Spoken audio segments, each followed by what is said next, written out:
কথা ছিল অন্তর্বর্তী সরকার প্রধান উপদেষ্টা ডক্টর মোহাম্মদ ইউনূস ও তার উপদেষ্টা পরিষদের সদস্যরা নিজেদের সম্পদের হিসেব প্রকাশ করবেন।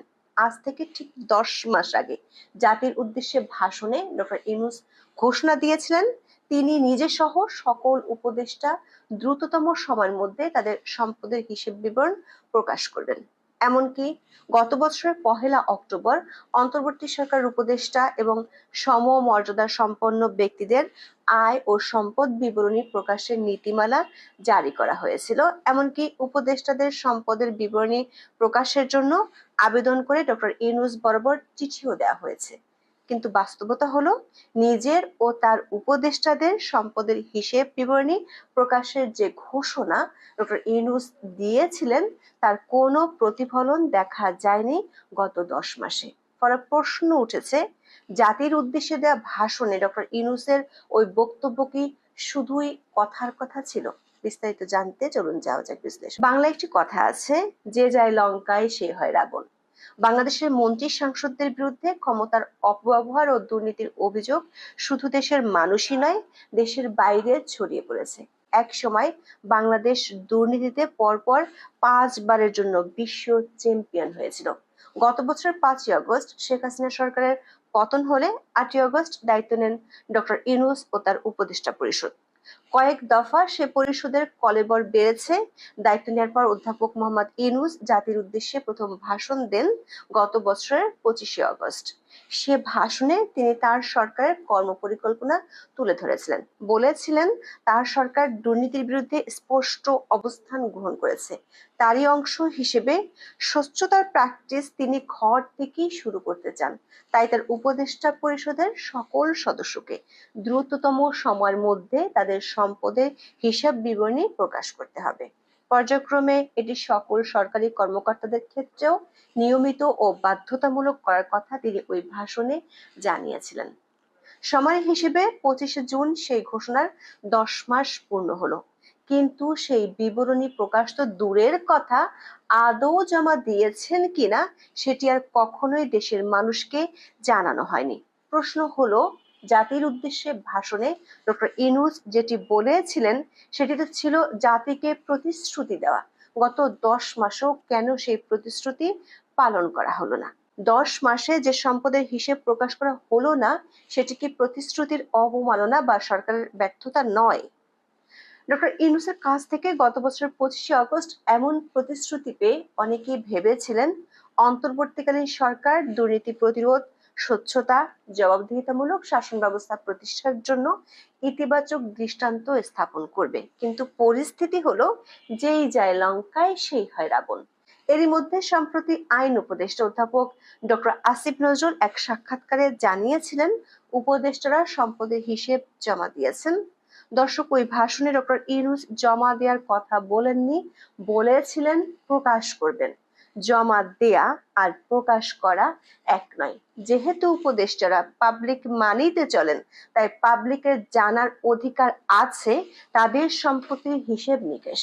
অধ্যাপক ইউনূসের ঘোষণার পর অবশ্য সরকারের কাছ থেকে তেমন তোড়জোড় ছিল না। তবে গত বছরের 1 অক্টোবর মন্ত্রিপরিষদ বিভাগ থেকে একটি নীতিমালা জারি করা হয়। সেই নীতিমালা অনুযায়ী আয়কর রিটার্ন জমা দেওয়ার সর্বশেষ তারিখের পরবর্তী 15 দিনের মধ্যে অন্তর্বর্তী সরকার উপদেষ্টা এবং সমমর্যাদা সম্পন্ন ব্যক্তিদের আয় ও সম্পদ বিবরণী জমা দিতে বলা হয়।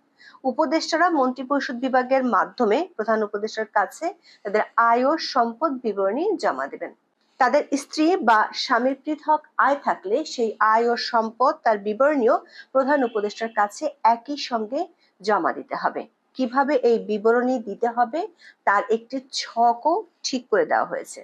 2024-25 অর্থ বছরের আয়কর রিটার্ন জমা দেওয়ার সবশেষ তারিখ ছিল চলতি বছরের 16ই ফেব্রুয়ারি। সাধারণত নভেম্বরের 30 তারিখ হয় আয়কর রিটার্ন জমা দেওয়ার শেষ দিন, কিন্তু গত বছর এনবিআর 3 দফা এর সময় বাড়িয়েছিল।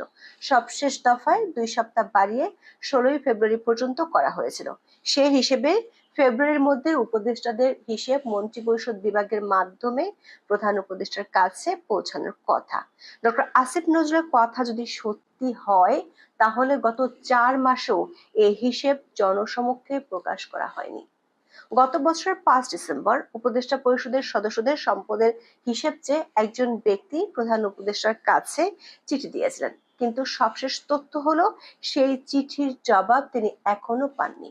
মন্ত্রিপরিষদ বিভাগ সূত্রে জানা গেছে, সব উপদেষ্টার সম্পদের হিসেব বিবরণী জমা দেননি। যেমন যুব ও ক্রীড়া মন্ত্রণালয় এবং স্থানীয় সরকার মন্ত্রণালয়ের দায়িত্বপ্রাপ্ত উপদেষ্টা আসিফ মাহমুদ সজীব ভুঁইয়া তার সম্পদ বিবরণী জমা দেননি। কারণ হলো তিনি আয়কর রিটার্নই জমা দেননি। আয়কর রিটার্ন জমা দিতে গেলে আগে টিআইএন নম্বর লাগে, কিন্তু ছাত্র থেকে হঠাৎ এক লাফে মন্ত্রী পদমর্যাদার উপদেষ্টা হয়ে যাওয়া আসিফ মাহমুদের আগে টিআইএন নম্বর ছিল না। ছাত্র থাকা অবস্থায় তিনি কখনোই আয়কর রিটার্ন জমা দেননি। সে কারণে ডক্টর ইউনূসের ঘোষণা মতো তিনি সম্পদ বিবরণী জমা দিতে পারেননি। তবে তিনি উপদেষ্টা হয়েছেন আগস্টে। উপদেষ্টা হওয়ার পর ব্যাংক হিসেব খুলতে গিয়ে তার অবশ্যই টিআইএন নম্বর দরকার হয়েছে।